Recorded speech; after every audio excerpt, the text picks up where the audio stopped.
I got super thirsty. All right. Hi everyone, Coach Cindy here from All the Training, and we're just gonna wait. Sorry for Facebook to do its thing. Let you know that we're here. And I'm going to follow along in the comments. The advantage to being here live is you get your questions answered in real time. But I always love knowing who the action takers are. And you can send me that signal, send me that SOS by just commenting below. Are you here live or are you here via replay? And that'll signal to me like, hey, I'm here to learn something and I'm here to do something with it. Now, that's the second part, right? Is because when we just learn something and we do nothing with it, we increase the gap between what we know and what we do. And what we want to do is close that gap. So if today's training feels like, oh my God, that's too much or whatever, just take one or two things that you can take in perfect, consistent action on a daily basis. Now, why do I say imperfect, consistent action? Because it's always going to be perfect, inconsistent action. I'm talking to you, those perfectionists on here, or those all or nothing kind of thinkers. So, imperfect, consistent action. And don't dismiss the simplest things because it's often the simplest things that we're not nailing consistently. It's often the things that we're disregarding as a thing that's going to move the needle forward. So today, your action step is one, to signal below, send the SOS. Are you here on the replay or are you here live? And then number two is at the very end of the training is just tell me what is the one thing you're going to do differently or do more of or do period as a result of listening to today's training.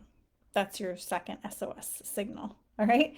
Okay. So today we're talking about the eight, you might hate them, the 8 hidden patterns keeping women like you maybe stuck in the start and stop cycle.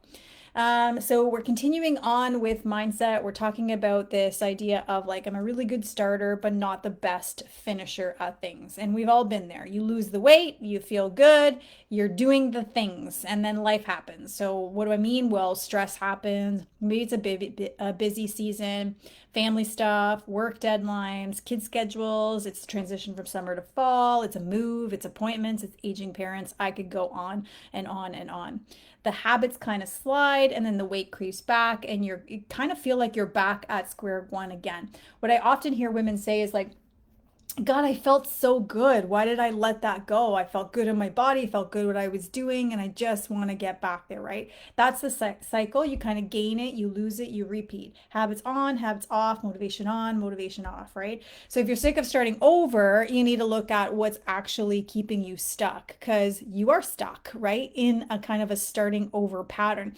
A lot of women haven't looked at, I'm a strong starter, but a weak finisher, or I don't have as many skills or tools to help me finish. And so if you identify as a strong starter, are you validating that story of being a strong starter and not a good finisher?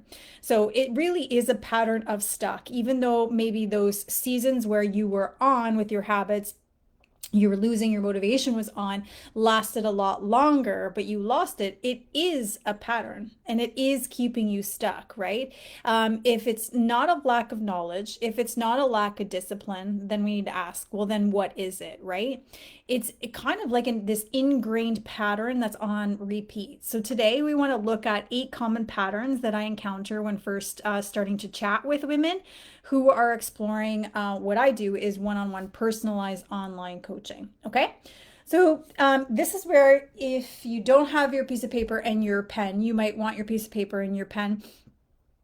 And it's a good idea to kind of write down some of these things and then take inventory. Well, how many of these 8 kind of common patterns do I experience or have I experienced? And you can take it from the course of this year, the last 6 months, or since I lost and gained the weight. You want to look at how many of these are actually showing up for you.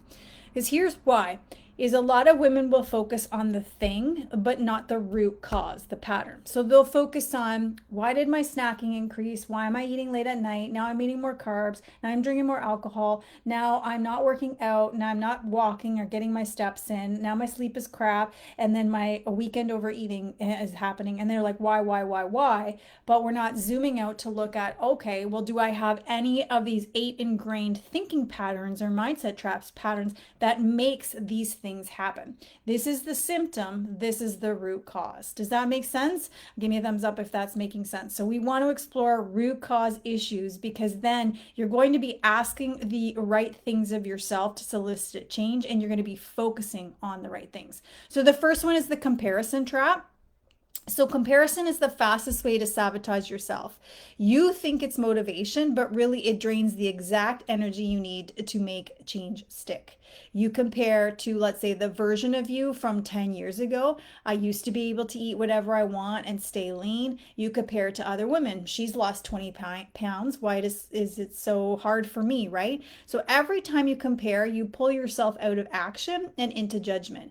You're fighting shadows, versions of you that don't exist anymore, or lives that aren't yours to live. And the cost, you keep chasing old methods that don't fit your body or your lifestyle now because you're in perimenopause or menopause.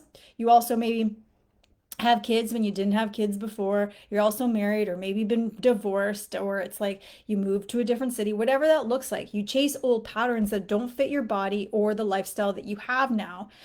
You fall into other people's plans of what you should do, living their path, not yours. So for example, I just have a client who comes to mind, and she talks about a relative who says, let's eat this thing together or whatever, and it's always like a form of self-sabotage, but she always gives in. And so we're getting curious as to, why does she give in to her sister?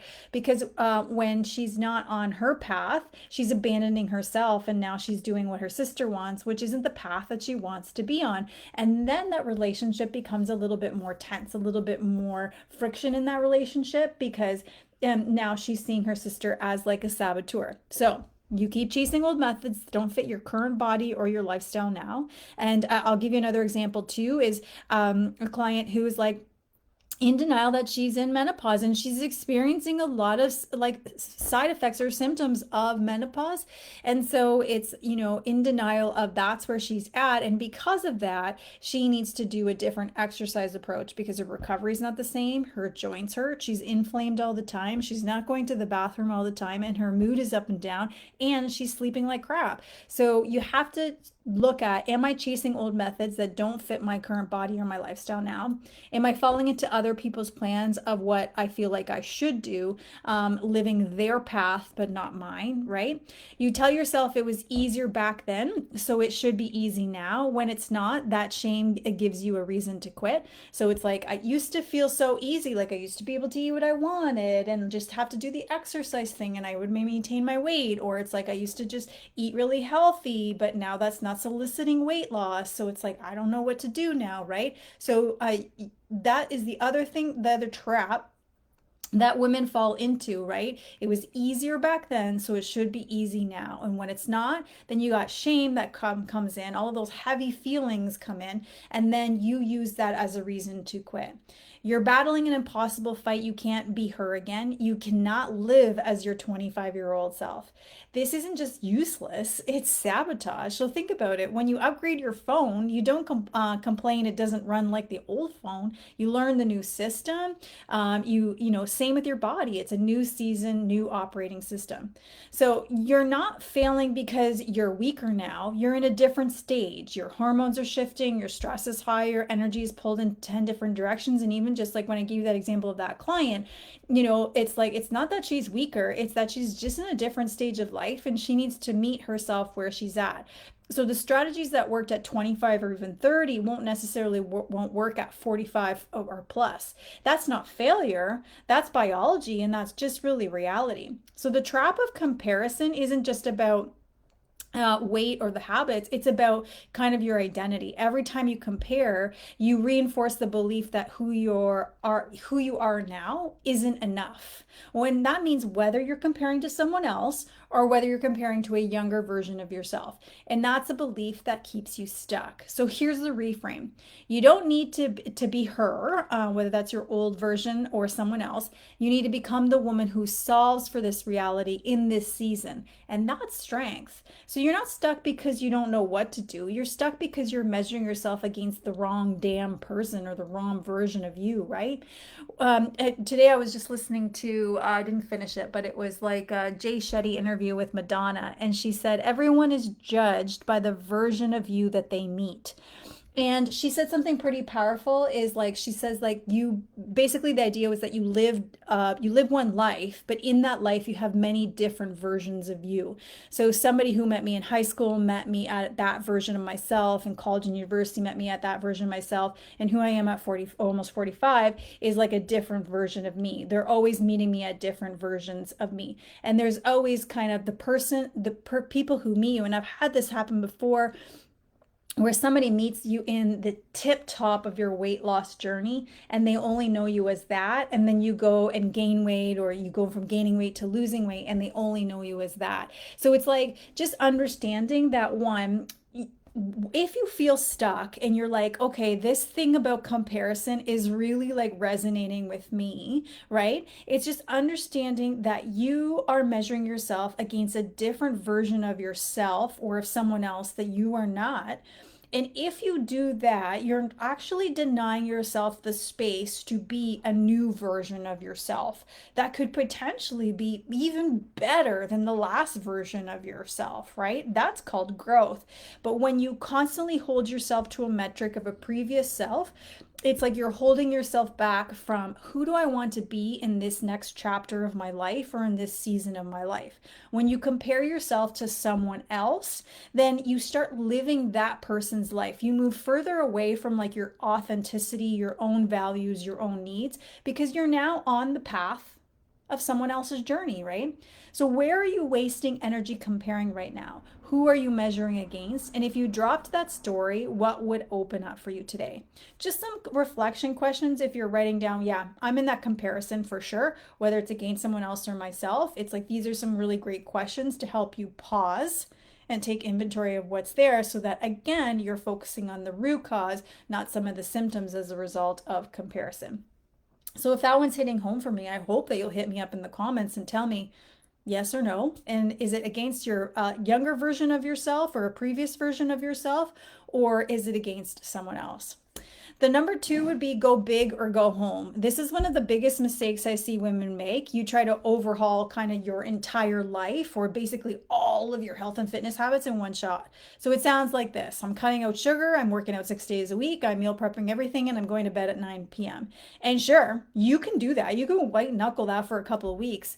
But then when life happens, your kids get sick, or it's like work deadlines pile up, or travel throws you off, your energy tanks. And just like that, you're not at 80%, you're back to zero, right? And that is a pattern. It's like some of you will say, I'm good when I'm doing those things, but when I'm not, that is the pattern. It's like if you go into a relationship and say, it's good when it's good, but when it's not, you would be like, honey, run from that relationship. That's not a life you want. But we do that with our health and fitness habits, right? So you think the problem is willpower. It's not. The problem is the mountain you built for yourself. You tried to climb it all in one day instead of stacking steady steps, right? So visualize there's a mountain and you're trying to get to the very top all in one day as fast as you can. That's how you burn out. And that's how the pendulum swings from all or nothing, go big or go home. And so you have to think about, okay, I got to climb this mountain. What's the first step? What's the next step? What's the next step, right? So here's the real cost of that all-in mindset. You get good at sprinting, but you never build staying power, right? You wire in perfectionism, and the second you can't do it, you quit, and you never learn how to adjust. You only know all or nothing. You got that on and off switch, you don't have the dial there, and you confirm the old story. See, I always fail. I can't stick with it. This is what I've always done. This is what I always do. Here I go again. You confirm that old story. Whether you consciously or subconsciously don't know, you are confirming an old story. Does it serve you? So that's not because you're weak, it's because the strategy was broken from the start. Going all in is often fear in disguise. It feels intense, it feels like control. And it feels like that because it feels like I gotta go all in order for this to matter. It's gotta feel intense, it's gotta feel hard, it's gotta feel big. And we need to pause here. Is that coming from a place of fear? Are you running away from the bear, the fear, or are you running towards what it is that you want to feel, have, do, or be? Because if you want moving towards the way you want to feel, have, do, or be, then you wouldn't be doing all or nothing. Just like in a relationship, you would be gradually building and gradually building. So if you make this goal impossible, you give yourself an easy out when you can't meet it. You get to prove your story, right? See, I can't do this. So if you've gone all in 3 times and you quit 3 times, that's not feedback on you. That's feedback on your plan. If your plan only works when life is perfect, then it doesn't work. Goes back to that relationship. Again, if she was just starting to date someone and you heard her say it's good when it's good, but when it's not, you would tell her to run. That's not a relationship you want to build and sustain. If your plan only works when life is perfect, then it doesn't work. So big goals are fine. Like we want to have the mountain to climb, right? So big goals are fine, but they only stick if you break them up into like smaller winnable steps. So we want to think in terms of a minimum effective wins. What's the smallest step you can take this week that you can repeat on your worst week and not just your best week? And that's what we miss is that, hey, I got to set the goals. And this is what I do with all my clients because they think when we coach, it's all going to be smooth sailing. It's not smooth sailing because life happens and shit happens, right? And so we have to think about when shit happens. We have to think about on your worst of worst days, can you do this? And when we're setting goals, that's often what I come back to. And sometimes they'll be like, well, no, on my worst day, I can't lift weights. Or on my worst day, no, I'm not going to walk 10K or get 10,000 steps. What can you do on your worst day? We got to build consistency first before we build intensity. That's how you build confidence. That's how you climb the mountain, not just in one giant leap, because you're just going to burn out. You don't have endurance for that. It's step by step, stacking wins until they're automatic.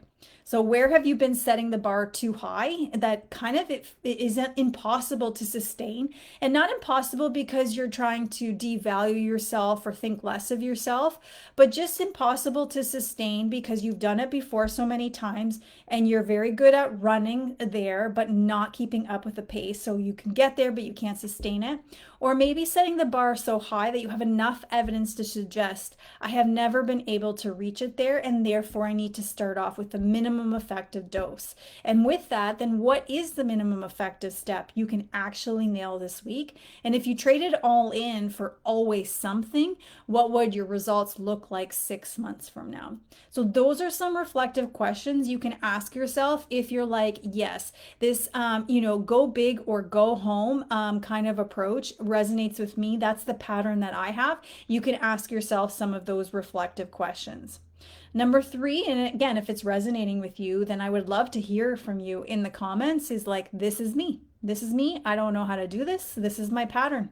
If I think back to the last 6 months, last year, or what have you. Number 3, you don't give yourself time to adapt. Your brain and your body, they kind of love this like autopilot. It's why you can drive home without remembering half the turns. You've done it so many times, it's automatic. Have you ever driven somewhere and you're like, oh, did I pass that cutoff? And you have to look around and orient yourself again? That's automatic. But here's what you need to know. Building a new habit isn't automatic at the start. It does take energy, focus, and mental reps. I often like thinking about it like starting a new job. Like you have to be pretty focused on time, pretty on task. But then if you've been doing the job for 20 years, you can see like some of it does become automatic. It doesn't take as much energy or focus, right? So most women they quit too early, not because the habits won't work, but because they don't stick with it long enough for it to become kind of second nature. So you say, hey, I've done this, tracking my calories for 3 weeks. It didn't work. right? And so you don't stick with it long enough, or you're probably tracking incorrectly, but that, or it's like, I meal prepped one weekend, it was too hard, so therefore I can't do it, right? You kind of try like white knuckling it for a couple of weeks, and when it feels too hard, you just like write it off. It's not working. But adaptation is a process. It means giving your body and your brain enough time to stop fighting the new pattern and start kind of conserving energy around it. So think about it like strength training. Like the first time you lift weights, it feels really awkward and kind of heavy. But with consistent reps, your body kind of adapts. So the same is true with habits, right? You repeat it enough, it stops draining your willpower because it becomes part of who you are. So when I first started lifting weights, I had 10, 12, and 15 pounds. That was the max weights I could do for anything, for a squat, for anything. It was a struggle to do a bicep curl with it. It was a struggle to do an overhead press. But you stick with it over time, and then all of a sudden the 15s became 20s, and then 25s, and then 30s, and then 35s. That's kind of the same idea. It's just we don't give ourselves enough time to adapt to it. We quit on ourselves too early.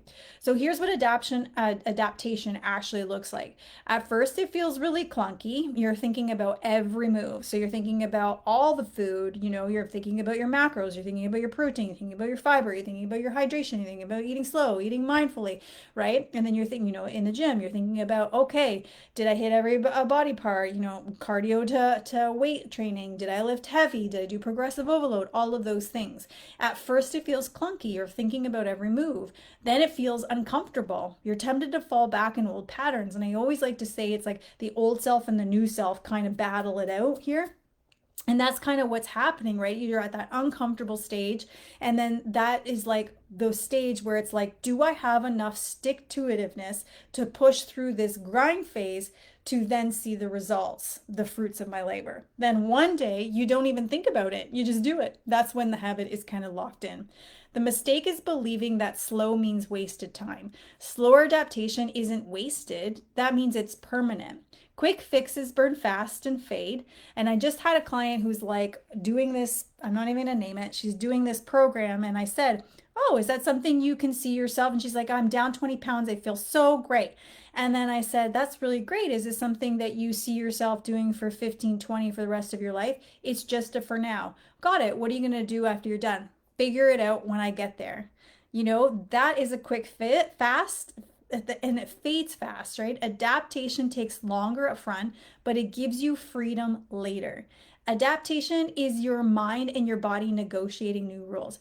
Just think about it like this. If I only thought about retirement and saving for retirement the day I retire, would I have set myself up for success in retirement? No. So what you do is you set up automatic withdrawals from your account into your retirement fund, or you allocate a certain amount that you're going to kind of squirrel away for your retirement. Why? So that it sets you up for later. Are you using that exact same approach when it comes to your health and fitness? If you don't stay in discomfort long enough, you never cross the bridge into automatic behavior. If you quit before it gets easy, you wasted every rep you put in. You never gave the system a chance to reset. So the question is, the question isn't how fast can I change? The real question is, am I willing to stay in the discomfort long enough for this to stick? What habits have maybe you abandoned just before it and had and if you had stuck to it, what would have changed as a result? And where can you give yourself more time to adapt without expecting it to feel easy right away? And if you knew this slower pace guaranteed permanent change, would you still rush it? So if you found yourself like, yeah, I don't give myself enough time to adapt, I quit kind of too early, then those are the reflective questions that you want to sit on. Because again, we're trying to solve for root cause, not all of these little tiny symptom things where you're wasting all of your energy because you're focusing on the wrong thing, right? It's kind of like there is this like picture and the house is in the background, the house is on fire, and then the guy's cutting the lawn or mowing the lawn. And the idea behind that is that we focus on the wrong things, expecting that that's going to solicit results. And so when you look at that picture, you think, that's silly. Why would he be cutting the grass when his house is like up in flames? He needs to like be focusing on the flames. Why would he be cutting the grass? But when you think about it in your reality of everyday life, we do that. We focus on the snacking late at night, or we focus on, the weekend overeating or the drinking or the missed workout, but we're not zooming out to look at, wait a minute, my house is on fire. What do I actually need to focus on? Number five, you pick the wrong things to focus on, which leads us here, right? This is one of the easiest ways to stay stuck. You focus on the hard stuff while ignoring the basics. I had a client who was like, how much weight can I expect to lose if I follow this plan? And I said to her, well, how about you get out a calendar and follow it for the next 40 days? How many days can you be consistent at following it? Because thus far, she had no proof that she could be following it consistently. That is a better measure of progress, a better question to ask than it is to ask, well, what results can I get there? You're not following it anyway. You say, I just won't snack after 7 p.m., but by 9 p.m., you're back at the cupboard anyway. Why? Because the real issue isn't the snacking. The real issue is what and how you ate earlier in the day, how you set yourself up for success so that you didn't feel so snacky later on at night. Food at 9 p.m. doesn't magically carry more calories than food at 5 p.m. The problem is the pattern. You skipped meals. Maybe you ate too fast, more mindlessly, right? You didn't get enough protein or foods that kind of satiated you, balanced meals. You filled up on quick carbs that tank your energy. And by the time evening hits, you're kind of running on fumes, and your brain doesn't need more willpower at the end. It needs fuel. So here's the truth. Most women don't fail at night because of weakness. They fail because the foundation wasn't set up during the day. Think of it like a video game. You don't beat the boss at level 10 because you're cleared level 1.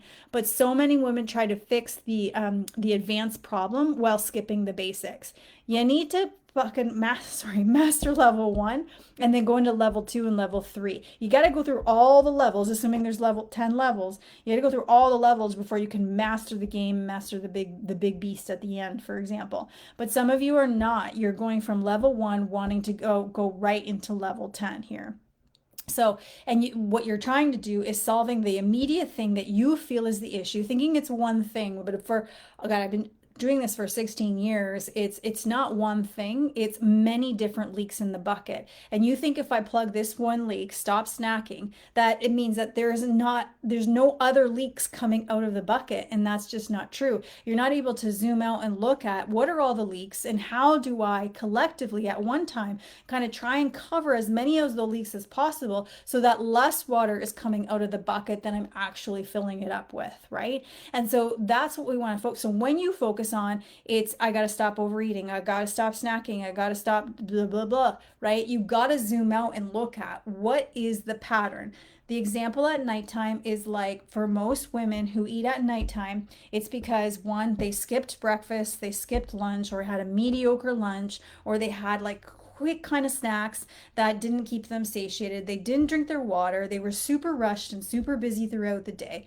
Those are all reasons why it happens, but we're trying to solve this over here and not fixing all of the steps before, right? So we mistake resistance for the wrong enemy. The real signal is that resistance is pointing you to a kind of a weak foundation. So if you explored that instead of ignoring it, you'd actually solve the problem. So in other words, if you're losing every night at 9 p.m., it's not a 9 p.m. problem. It's a 9 a.m. problem. Solve it where it starts, not where it ends. So here's the reframe. Stop obsessing about the hard things you keep failing at and master the simple, boring wins first. You got to build that foundation. So it's balanced meals with protein, it's eating slowly and mindfully, it's drinking your water, it's stacking those wins. That's how you actually earn the right to work on the harder stuff later. So some reflective questions for you, if this is your pattern, is where are you making the mistake of focusing on the hard battle while ignoring the basics? What's your level 1 habit or habits, the 1 or 2 or 3 that you need to lock in before you can move up? And if you solve the problem earlier in the day, how would it change your evenings, for example? The next one would be that you think life has a pause button. This is one of the most damaging lies you can tell yourself. I'll just hit the pause button and start again when life feels easier. It sounds harmless. I'll go back to it after vacation. I'll restart when work slows down. I just need a reset. But here's the truth. There is no pause button. There's only building the skill of stopping. That's what you're doing. Every time you're like, okay, so that Staples commercial where there's like the stop button or whatever, Every time you hit that button, you just reinforce the skill of stopping. Every time you pause, you practice quitting. And when you come back, nothing is different. It's the same stress, same schedule, same circumstances. And if not now, when does coming back around? When does it come back around, right? You've just kind of more frustrated, more further behind. So here's the cost of believing in the pause button. You waste months waiting for the perfect time that never comes. You convince yourself progress only counts when you're at 100%. You never build the skill of consistency in the messy, kind of imperfect middle, the reason why you get off track, right? And you spend more time restarting than actually moving forward. So the pause button is an illusion. What you're saying is, I'll wait until my external world is different so I don't have to change internally. But life doesn't rearrange itself to make your goals easier. The work is learning to adapt in the chaos, not waiting for calm that never comes. And this is the exact conversation I just had with a client. She goes and gets blood work and she's got insulin resistance and cholesterol. The conversation we're having is about her mindset, is getting her mindset on board with what she needs to do.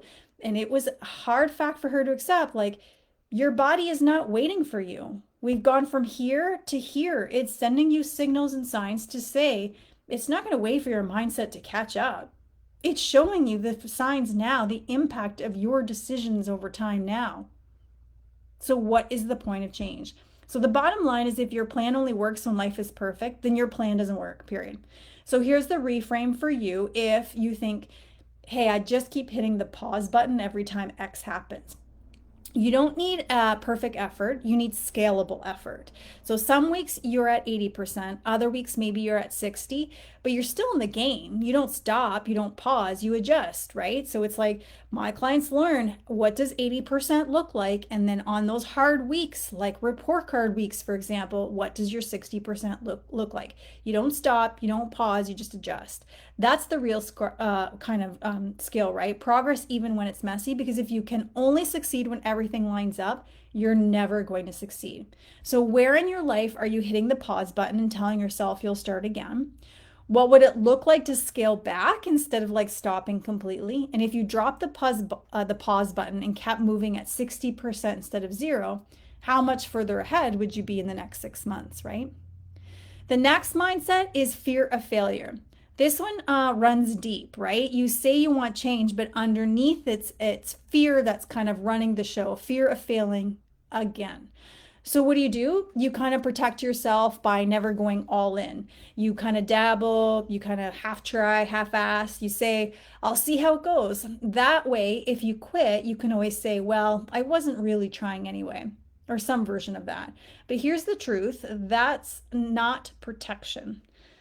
That's pre-failure. You fail ahead of time to avoid the sting of real failure. Again, another example is, I'll ask, what are your top 3 health and fitness goals? I've decided this year I'm not setting any goals because I never meet them anyway. That's pre-failure. So here's the cost of that. You never discover what you're actually capable of. You train yourself to expect quitting as the norm, and you stay stuck in that kind of limbo stage, always preparing but never progressing. So fear of failure is actually fear of exposure. You're not afraid of the plan not working, you're afraid of finding out what it means if you give your best and you still fall short. But avoiding that risk also avoids the possibility of growth, right? So failure isn't the problem, quitting is. So every rep, every attempt, even if it doesn't go perfectly, is progress. You only fail really when you stop showing up, right? Especially when you stop showing up for something that you see as valuable or needed or important. So here's the reframe for this one. So if you got fear of failure that's showing up all the time, here's the reframe. Failure isn't something to avoid, it's something to use. Every failure is data. I get that that's hard to get it to a place of just being data. So every stumble is feedback. The only way to fail is to keep letting fear kind of run that show. So where are you holding back right now because you're afraid of failing? If you weren't afraid of what people would think, how would you show up differently? And what would shift if you treated your failure as feedback instead of proof you're not good enough? Boom. Those are big questions. Okay, so then we got this kind of relates back to the previous one that we talked about, but I'm going to call it immediate versus long-term congruencies. So it's kind of like this tug of war, this push and pull that keeps so many women stuck. You want the weight loss, the energy, the health, but in the moment you also want the brownies, right? And most of the time the brownie wins. Not because you don't care about your long-term goals, but because in that moment, that short term feeling is louder. The comfort, the relief, the quick hit of pleasure, it overrides the quiet, distant reward of your future self. So here's the real cost of giving into every short term pull. You keep trading what you want most for what you want now. You reinforce the story that you have no discipline, or some people will say that they're lazy, and you stay stuck chasing the same 5 to 10 pounds over and over and over. So your life is built on the choices you repeat. So every time you side with short term, you're shaping your identity as the woman who gives in. Every time you write it out, even once, you cast a vote for the woman you want to become. So if you're constantly choosing the brownie over the body you say you want, or the feeling you want, or the energy you want, or the digestion you want, then you don't actually want the goal as much as you think. You want the feeling, and that's fine. But let's just be honest with it, right? Until your actions match your goals, your results won't change. So here's the reframe. The goal isn't to never want the brownie. The goal is to become the woman who can feel the pull, pause, and sits and still choose kind of what aligns with her the most, her future self the most. My future self will eat brownies, but she would like to eat them mindfully. She would like to eat them infrequently. She would like to fully enjoy them and not eat the damn brownie that doesn't taste good. And she would like to not feel guilt or shame or feel like she has to go work it off or justify her workout for eating the brownie. That's my future goal. That's how you bridge the gap. So where are you most often trading what you want long term for what you want right now? What story do you tell yourself in those moments to justify it? And what would it look like to pause, just breathe, and choose the future you, even once this week? So we're calling that one the immediate versus the long-term incongruencies. So if that was resonating with you, you're going to want to spend some time on those reflective questions. So habits moving faster than your mindset, this is a really big one. This is where so many women get tripped up. You start kind of like building those new habits, right? Like you start eating more protein, you start moving your body, you get better sleep, but your mindset is still running kind of like on that old operating system. So even as you're taking action, like the old stories still creep in. I'm not good enough. I'll never stick to this or stick to these things. Who am I to think I can change, right? And those stories kind of sabotage the habits before they even stick. So here's what happens when your habits outpace your mindset. You do the actions, but you don't believe you're the kind of woman who can keep them up. So self belief rates lower, even though your ability to do rates higher. You look for evidence that you're still the old you, and of course, you find it, right? And you end up quitting, not because the habits failed, but because the old identity won. So behavior without belief, that creates like this friction, this rub. Until you rewrite the story you're carrying, every new habit will feel like you're wearing someone else's clothes. Eventually, you'll default back to what fits.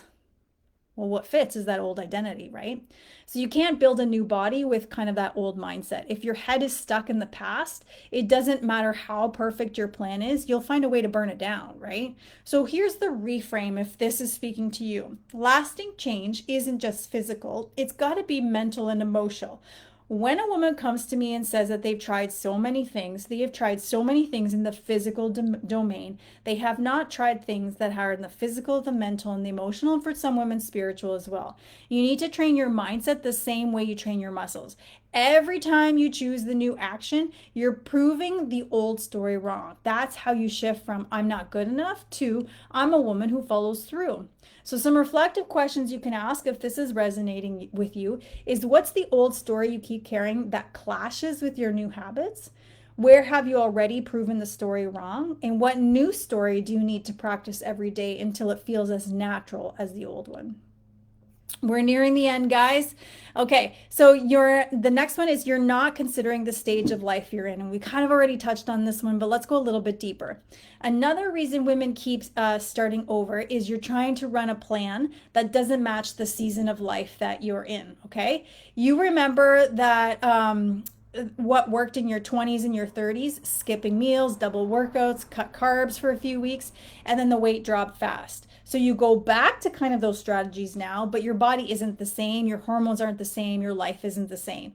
And when it doesn't work that way, like it used to, you don't question the plan, you question yourself, right? I must be broken. I must be doing something wrong. Or like we said, why is it so much harder than it used to be? And if I give you an example of that client, it was like there's like this war, right? It's like she's making it so much harder than what it needs to be because she's fighting herself on or denying herself where she's at in this stage of life. So different stages demand different strategies. You expect someone at 40 and 50 plus to behave, to know better than someone in their 20s. So here's the cost of ignoring your life stage. You keep running outdated methods that your body actively resists. You burn energy chasing short-term fixes instead of solving long-term needs. And you kind of reinforce like this shame loop of why can't I do what I used to do? So clinging kind of to those strategies from the past is a way of clinging to a past identity. But life is about transition. Remember how I just said from that interview or whatever, how she said, there's so many different versions of yourself. Menopause, for example, isn't a setback. It's a setback. It's like a new kind of like operating system. And until you accept that, you keep fighting against your own biology. The example I used with this friend was a video game analogy. And I don't know why I keep using video game analogies because I really didn't play a lot of video games. But the one that I remember being good at was Donkey Kong. And so it was basically like what I said to her. I was like, hey, when you're in 20 years to 30s, it's like think about your health and fitness like the Donkey Kong game. I was like, you learned how to master level 1, move to level 2, and eventually you learned how to conquer the whole game. Like you were really good at it, right? But then all of a sudden, Donkey Kong got an upgrade. It got the 2025 upgrade here. And you go to play it and you're like, wait a minute, not only do I not remember how to play it, but now it looks different, it feels different, it is different because it's all kind of an upgraded version of the game, right? And so I was like, you're so used to playing Donkey Kong and identifying as I was good at that, I could do those things, but you're forgetting, wait a minute, that game was upgraded and now I have to relearn all those things and do it a little bit different. So we got to honor the stage of your life you're in your 40s and your 50s and beyond. The lever isn't restriction. We need to feel in alignment, more protein, smarter training, stress management, sleep, hormone support. Those are strategies that meet your body kind of where it's at. So if this one is resonating for you, which I hope she's listening to and it's resonating with her and she'll do the reflective work here, where are you still trying to copy strategies from maybe your 20s or your 30s or maybe even the earlier version of your 40-year-old self? What results are those strategies actually giving you now? And what would shift if you designed your plan around this season of life instead of chasing an old one? So here's the truth. You're not stuck because you don't know what to do, although there is some truth to that for some people. You're stuck because you keep running kind of the same patterns that sabotage every single time. You compare yourself to an old version of you or other women instead of solving for your reality now. You go big or go home instead of stacking small wins and winnable steps. You quit before the habit has time to stick because you don't give yourself time to adapt. You focus on the wrong battles, ignoring the basics that would actually solve the problem. You keep hitting the pause, waiting for the perfect time that never comes. You let fear, failure keep you in limbo, never fully trying, so you can't fully fail, right? You give into the short-term pull and trade what you want most for what you want now. You build new habits, but never rewrite kind of that old story, that old identity wins. You run plans that don't fit your stage of life instead of honoring the body and season you're in now. Your starting over isn't the problem, it's the symptom. These patterns are the problem. And once you see them for what they are, you get to choose differently. So the women who succeed aren't the ones who they never mess up. That's not true. They're the ones who stop outsourcing kind of their progress to like those old stories, outdated plans, perfect conditions, and those patterns, right? And start solving for the life that they're in right now. Okay, so today I gave you some questions, reflective questions. under kind of the 8 reasons women keep starting over. Your job now is simple. Pick the few that hits the hardest, and actually do the reflections. Actually, like, get out the paper, no half thinking, and write it out. So when you answer those questions, the goal would be that you would see the pattern. And when you see the pattern, you'll see the fix, and that fits kind of your life now. That's how that works. So the question is will you do the reflections, or will you slide back into same, and repeat the cycle and keep asking yourself the why, right? Or the woe is me. So make it concrete, 5 minutes, choose 1 to 3 reasons that resonated the most from today's training.